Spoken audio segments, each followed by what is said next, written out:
StreetNews.it non poteva mancare anche l'opinione, il parere del collaboratore tecnico, il mister in seconda, Luigi D'Avanzo dell'Eurotech Volley San Paolo. Buonasera. Buonasera a tutti. E caro Luigi D'Avanzo, che cosa può dire di questo gruppo, di questo nuovo gruppo che si va formando?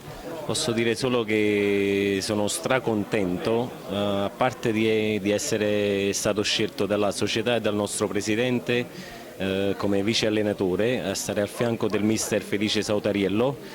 Cerco di portare tutta la mia esperienza acquisita in 19-20 anni di pallavolo al suo fianco, e a parte il gruppo sono contentissimo perché si è creato un gruppo, diciamo un mix di esperienza e di gioventù, dai, chiamiamola così.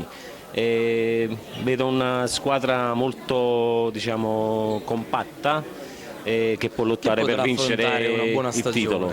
Benissimo, l'in bocca al lupo che fai agli atleti?